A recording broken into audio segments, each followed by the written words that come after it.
अध्याय 3 श्लोक नंबर 17।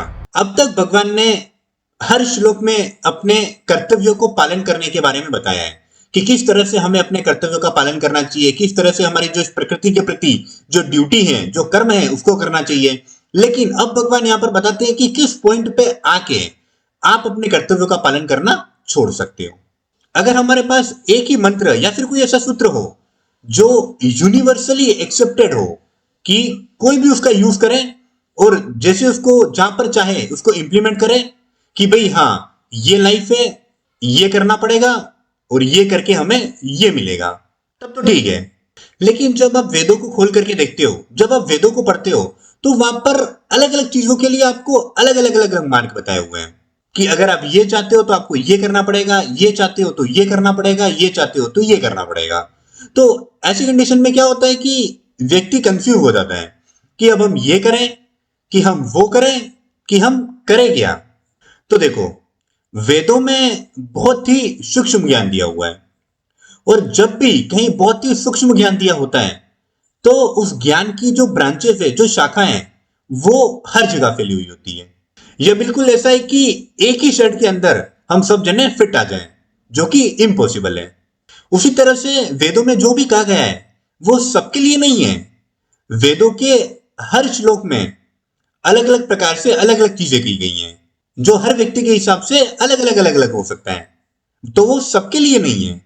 जैसे कि वेदों में कहा गया है कि जो एक भगवान का नाम लेने का जो प्रोसेस होता है, तो उसमें एक माला जो होती है, आपने नाम सुना होगा, जिसके अंदर 108 मोती होते हैं।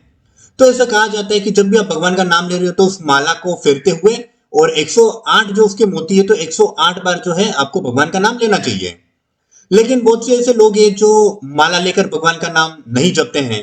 तो अगर आप उनसे पूछो कि भाई आप माला से भगवान का नाम क्यों नहीं जपते हो, तो उनका कहना है कि भाई हम तो हर टाइम जो है भगवान का नाम जपते रहते हैं। हम कोई भी काम शुरू करते हैं तो भगवान का नाम लेकर के शुरू करते हैं। हम कोई भी काम कर रहे हैं तो हमारा जो ध्यान है वो भगवान के नाम में ही है, हम भगवान का नाम हमारे मन में चलता ही रहता है। हम कोई भी काम का अंत करते हैं तो उसके अंदर भी हमारा भगवान का नाम चल ही रहा है। हम खाते पीते सोते उठते बैठते हर टाइम हम भगवान का ही नाम ले रहे हैं। हमें तो पूरे दिन में पता भी नहीं है कि हम कितनी बार भगवान का नाम ले लेते हैं। तो जहां पर हम दिन में कई बार भगवान का नाम ले सकते हैं तो हमें उस माला की क्या आवश्यकता है। हम क्यों 108 बार भगवान का नाम ले जब हम हर टाइम भगवान का नाम ले सकते हैं। तो भाई देखा जाए तो ये तो उसके भी ऊपर की बात है और वो सही बात है। भाई कोई बंदा कितनी बार भगवान का नाम ले सकता है। और बहुत से ऐसे लोग हैं जो भगवान का नाम ही नहीं लेते हैं। उनसे आप पूछोगे कि भाई आप भगवान का नाम क्यों नहीं लेते हो, तो आपको अलग कैटेगरी के लोग मिलेंगे कि भाई हमारा जो रोम रोम है, जो सांस है, उसके अंदर पहले से ही भगवान बसा हुआ है। हमें हर जगह और हर किसी में भगवान दिखाई देता है। तो हमें भगवान का नाम लेने की क्या जरूरत है। हमारे लिए हर जगह भगवान है, हर किसी में भगवान है, तो हम क्यों भगवान का नाम ले। तो कहने का मतलब कि आपको हर कैटेगरी के अलग अलग लोग मिलेंगे, तो हर किसी के लिए एक कंसेप्ट अलग अलग तरीके से काम कर सकते हैं। तो जो वेद है उसमें अलग अलग प्रकार के मंत्र दिए हुए हैं जिससे अलग अलग प्रकार की चीजों की पूर्ति होती है। और फिर वेदों के अंदर एक कंसेप्ट आता है कि आप सिर्फ अपने कर्म के ऊपर ध्यान दीजिए, आप सिर्फ अपना कर्म करिए बस। जो कि गीता में भी सेम कर्म योग के अंदर वही चीज कही गई है कि कर्म करते समय अपना जो मन है वो भगवान में लगा रहे, बाकी किसी चीज की टेंशन लेने की आवश्यकता नहीं है। और जब गीता का अंत होता है कर्म संन्यास के ऊपर, तब भगवान कहते हैं कि अपने सारे कर्मों को छोड़ दो और अपने आप को मुझे समर्पित कर दो।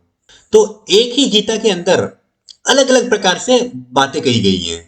वहीं आप हमारे दूसरे स्क्रिप्चर्स या फिर ग्रंथ देखोगे, जैसे कि हमने अभी वेदों के बारे में बात करी, और दूसरे जो हमारे ग्रंथ हैं, पुराण हो गए, उसके बारे में भी जब आप पढ़ोगे तो आपको पता लगेगा कि मतलब अलग अलग स्टैंड पॉइंट से अलग अलग बातें कही जा रही हैं। तो इसीलिए कहा जाता है कि जब भी आप ये स्क्रिप्चर्स या फिर हमारे ग्रंथ पुराण पढ़ते हो तो आपको एक गुरु की आवश्यकता होती है कि अगर एक ज्ञानी गुरु है जिसे वास्तव में इन सारी चीजों की नॉलेज है, वो आपको बिल्कुल सही ढंग से इन चीजों को समझा सकता है कि कौन सी बात कौन से स्टैंड पॉइंट से कही जा रही है। लेकिन अगर आपने गुरु की सहायता नहीं ली और खुद ही अगर आप पढ़ने बैठ जाते हो तो आपको जो है बहुत सारे कंफ्यूजन क्रिएट हो सकते हैं और आपको समझ नहीं आएगा कि मुझे करना क्या है। तो सिर्फ थ्योरी पढ़ करके आप हमारे स्क्रिप्चर ग्रंथ या फिर पुराण नहीं समझ पाओगे। अगर एक्चुअल में आप रियलाइजेशन चाहते हो, सेल्फ रियलाइजेशन चाहते हो, तो आपको एक गुरु की आवश्यकता होगी।